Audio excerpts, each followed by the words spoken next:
All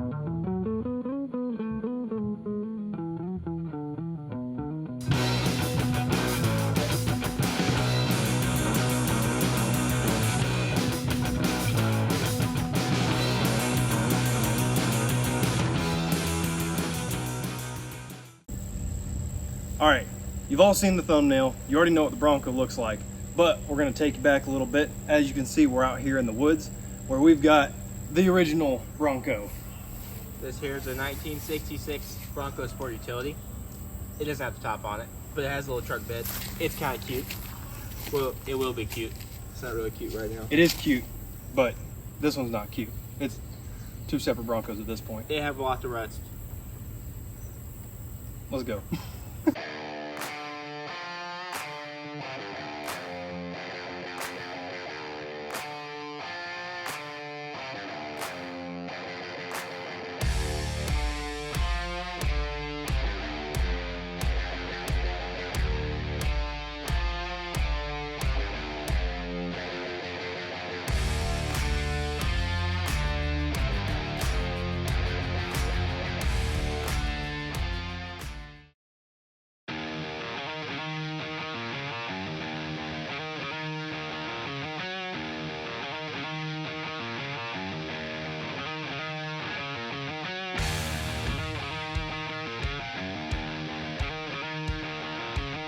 This is the 1966 Bronco Sport Utility that is freshly painted in Area 51 blue. And we're about to take this thing over into the shop and start putting everything back together, final assembly, done deal, and ready for the Sonoya Car Show coming up September 21st. So we got a lot of work ahead of us, so follow us over to the shop.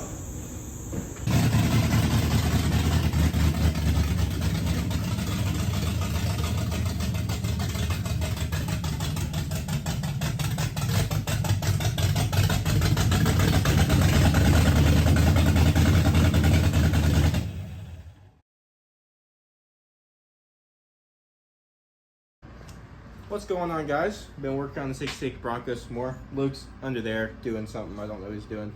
We're mounting this coolant reservoir. Got radiator here. Got your feed line to the reservoir, and then you have a drain down here. So you'll fill it up. It'll go in the radiator, and any excess will come in here.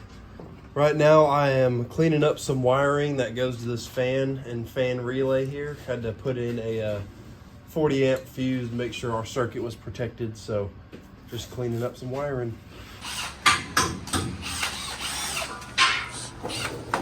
What are you doing? Right now we are installing the amp running boards underneath this Bronco so that you can climb up in and out of it real nice and easy, but still have that classic look where they tuck up underneath there. You can't see a thing. Let me see what you're doing here. Well, right now I'm drilling some holes to mount these brackets. You see Jordan over there doing the same thing. Got these big beefy brackets over there that bolt up right here, and then you can mount your motors to it, and then that's how the whole mechanism works. So we're getting her done. Today we are tying up some more things, finishing up these running board wiring. Did an adjustment on the shifter linkages and plug wires, all kinds of stuff like that.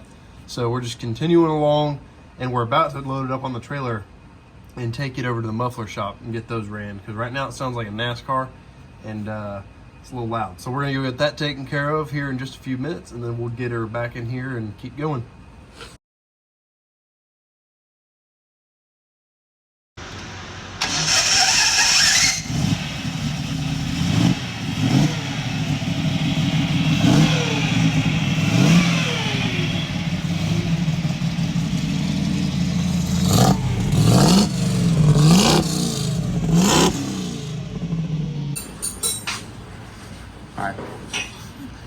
So we're working on this dash going into the 66 Bronco.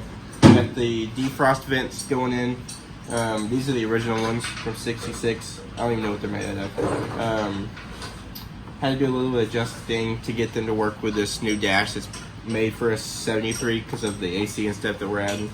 So we're just gonna have to cut a little bit off of this one and move it over just so we can get the hoses on to go to the AC, but making progress.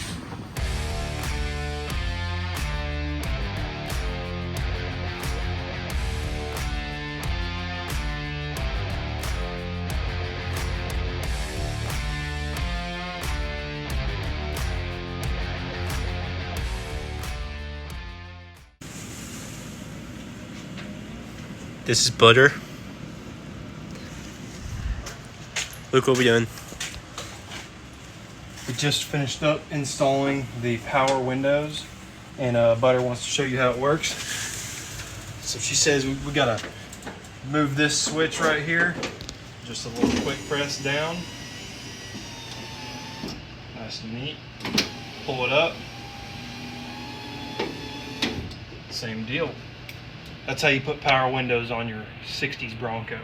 We got windshield wipers. We have a horn.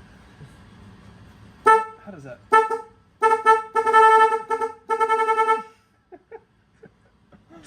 And that's about it. We're starting to lose our minds, and we're going to keep working. Gonna give you a little update. Got the doors fitted. I think it was in the last video. So we got the power running boards wired up. So they use this little magnet, so when you open the door, they come down. We got the electric windows up and rolling. The power songs, they don't work. All the door latch mechanisms are in. All the AC vents are in. Glove box, ashtray, radio works. Steering column trims in. All the wiring is complete except for a couple little things we're messing with. Got the windshield post in. They're putting the windshield in tomorrow. Electric wipers are wired up and work. Dome light. Yeah, so we're about to put the seat in, make sure it works. Then we're gonna get that carpet over there, put it in, and then kind of get this interior back going complete.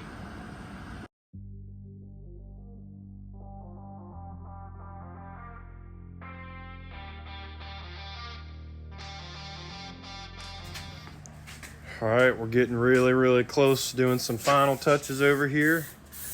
What are y'all doing? We're spraying the Get High aerosol can. They don't do that to you. Jordan, what are you doing over there? You're looking goofy. Where'd your sleeves go? I don't know. I lost them. Butter ate them. Butter ate them. Butter ate 'em. Oh no. Butter ate 'em. Yeah, look at that carpet. Oh no, not that, not that.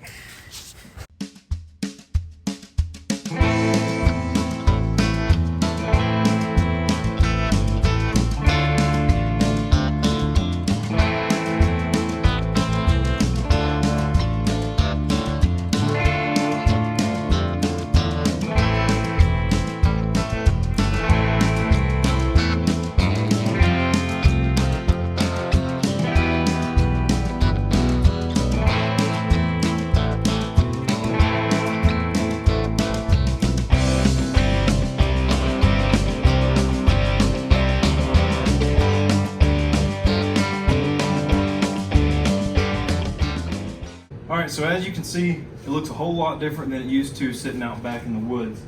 This all started last year at the Sonoma Car Show.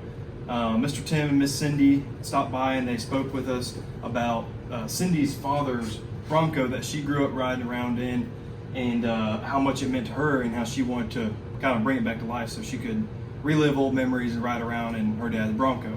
This was a little bit different than just a normal restoration, you know. It kind of had a backstory to it that was really made us feel kind of a part of it, and gave us a little bit extra motivation to get this done in time for this year's Sonoma Car Show. So kind of going through the Bronco, as Luke said, about backstory. It's an Area 51 color, like on the new Broncos, with the Wimbledon white for the grille and the top. Went with a 302 motor from Blueprint. Had valve covers with our logo etched on them. A custom breather with a little saying that Miss Cindy wrote on there for her dad. All right, so now we're inside the cab of the truck here. As you can see, we've got a couple modern features. They wanted to keep most of this as classic as possible. So she still wanted to listen to music, and so we've got a little classic looking Bluetooth radio there. We've got the Tom's Off-Road dash that kind of has a classic look to it, but at the same time, you've got all your modern features. You know, everything in here feels like you're in 1966. So this has got the 302 motor from Blueprint, like Jordan has said a minute ago. And on that motor, we've got the Holley Sniper system to make it fuel injected so it runs nice and clean. So right here inside the glove box, we've got our painless fuse box right there, along with the Holley Sniper screen for all the information you may or may not need, aside from the dash over here. So you can close that right up and out of sight, out of mind. Also right here, just keeping some of the originality, we've got the gun rack that was in the original Bronco that Miss Cindy's father used to carry around his hunting guns and whatever when he's crawling around through the woods. So really thought that was neat to put that back in here for her. On top of all this stuff, we've got power windows right here, and along with power running boards, if you want to show those off.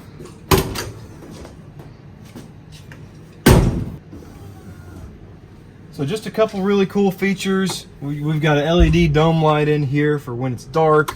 Ashtray, not gonna get used. But everything in here turned out fantastic. Still got the 3 on the tree. That was something she wanted to keep original as well. Got the horn, and you know, everything else in here is looking great. Got the power windshield wipers as well. No more vacuum. Yeah, that's just about it for the interior. So coming back to the back of the Bronco, I have a couple things we want to talk about. You may not notice, but these bumpers, when they come from Tom's, are actually about 4 inches longer on each side. So we cut a 4-inch section off the bend and bent inward to kind of allow it to flow more around the body. Kind of guy, our airbrush guy, who you've seen a couple of stuff, airbrushed the Ford emblem on here just to give it that extra touch and bring out the white. In the back, I don't know if you noticed the stickers on the actual cab itself. Our dad was a professor at Furman, so that's where that came from, and obviously he was a big hunting guy and outdoors guy based on the gun rack, so that's where the NHRA thing came from.